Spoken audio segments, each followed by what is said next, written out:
ये एक और खास बात है। सुशांत की बहन मीतू सिंह के खिलाफ एफआईआर नंबर 576/2020,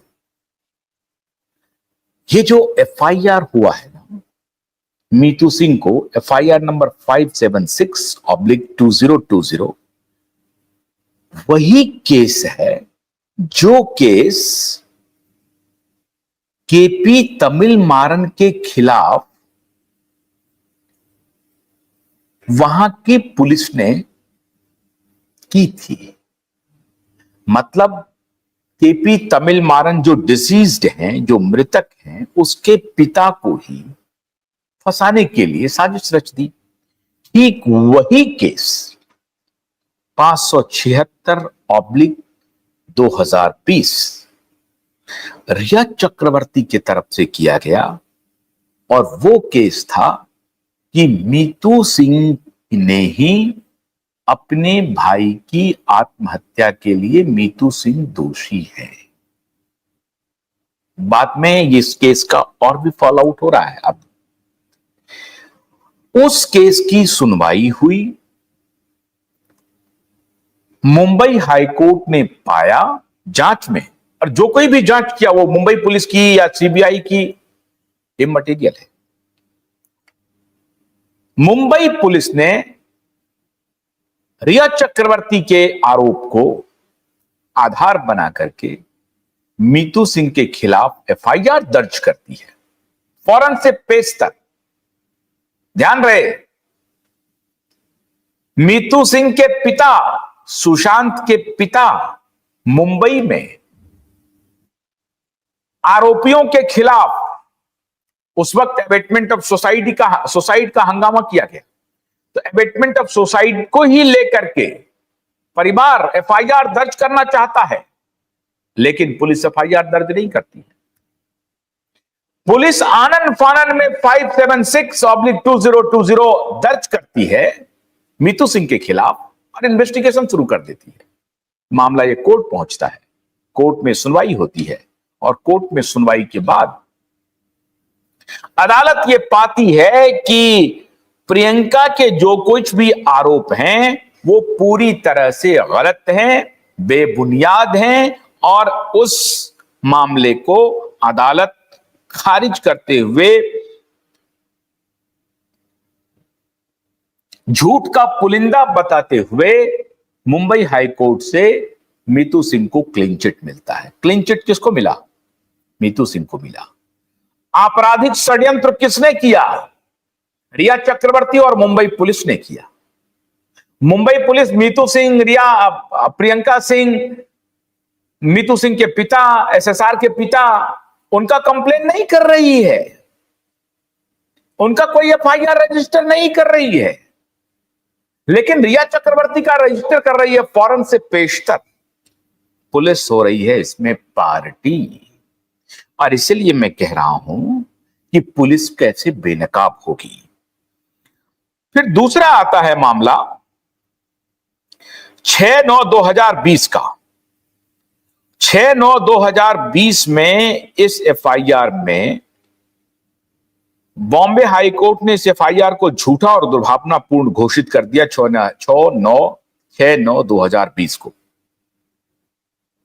और कहा कि यह झूठा आरोप है, इसे निरस्त किया जाता है। अब सुप्रीम कोर्ट का फैसला, सुप्रीम कोर्ट का फैसला है केपी तमिल मारन के मामले में कि अगर पुलिस ने आपराधिक षड्यंत्र करके पीड़ित परिवार को ही फंसाने की कोशिश की तो उसे आजीवन कारावास की सजा मिलेगी। अब इस आजीवन कारावास की सजा के कौन कौन हकदार हैं? सिमिलर केस है, पी तमिल मारन से ही सीधा संबंध यहां पर अभी हो रहा है। मुंबई के पहले पुलिस कमिश्नर परमबीर सिंह, और अभी की कहानी में बता रहा हूं, विवेक फंसलकर और परमबीर सिंह और तब सचिन वाजे। अभी मैं क्यों कह रहा हूं?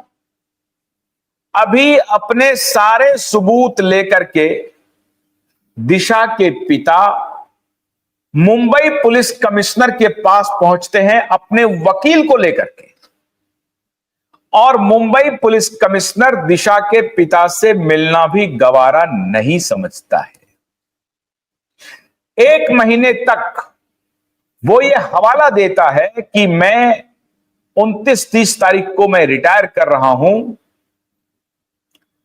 अप्रैल में मैं रिटायर कर जाऊंगा। तब तक वो इस केस को वो टालते रहता है, वो एफआईआर रजिस्टर नहीं करता है। इसका मतलब हुआ कि परमबीर सिंह ने जिस प्रकार से दिशा के केस की जांच की, आपराधिक षड्यंत्र किया, इसमें हालांकि उसने उसके माता पिता के ऊपर आरोप लगवाया, मीडिया में खबर चलवाई, आदित्य ठाकरे के गैंग के साथ मिलकर के परमबीर सिंह, सचिन वाजे ने मीडिया में यह खबर चलवाई कि दिशा ने जो सुसाइड किया उसका कारण उसके पिता हैं, सतीश साल्यान हैं। क्यों? सतीश साल्यान का कोई दूसरा अफेयर है। यह आपराधिक षड्यंत्र अब वेल स्टैब्लिश हो चुका है। किसके कहने पर यह बात सामने आई? किसने यह स्टोरी मीडिया को बताई? कहां से यह स्टोरी मीडिया ने पब्लिश की कि सतीश साल्यान से दिशा साल्यान नाराज थी? क्यों? क्योंकि उसके अपने पिता से एक खास बिंदु पर डिफरेंसेस थे। यह षड्यंत्र किसने किया? उन्हीं के पिता को, जो विक्टिम है, उनके परिवार को फंसाने का षड्यंत्र किसने किया? फिर यह स्टोरी कैसे प्लांट हुई कि एसएसआर के पिता का भी संबंध किसी अन्य महिला से है? इसको लेकर के भी एसएसआर दुखी थे। एसएसआर अपनी मां के बहुत करीब थे और इसलिए उनका संबंध अपने पिता से नहीं है। बहनों से भी अच्छे संबंध नहीं हैं, क्योंकि बहन की नजर सुशांत के पैसे पर है, क्योंकि बहन सुशांत के बैंक अकाउंट को चलाना चाहती है। सुशांत की बहनें बैंक का कंट्रोल लेना चाहती थी। यह सब आपराधिक षड्यंत्र करने वाला कौन है? मुंबई की पुलिस है और 2 स्टेक होल्डर के साथ मिलकर के काम कर रहे हैं। दिशा साल्यान, सतीश साल्यान के केस में आदित्य ठाकरे एंड गैंग, और सुशांत के केस में रिया चक्रवर्ती एंड गैंग। ये 2 अलग अलग स्टेक होल्डर्स हैं दोनों केस में। इन दोनों के साथ मिलकर के मुंबई पुलिस ने आपराधिक षड्यंत्र किया और दोनों के परिवार को डिफेम करने की कोशिश की। अपने तरीके से दोनों के परिवार को कानूनी रूप से भी इंप्लीकेट करने की पूरी कोशिश की। एबेटमेंट ऑफ सुसाइड का केस 306 मुंबई पुलिस के साथ मिलकर के रिया चक्रवर्ती ने किया, और रिया चक्रवर्ती ने अब खुद ही मुंबई पुलिस को कटघरे में खड़ा कर दिया है।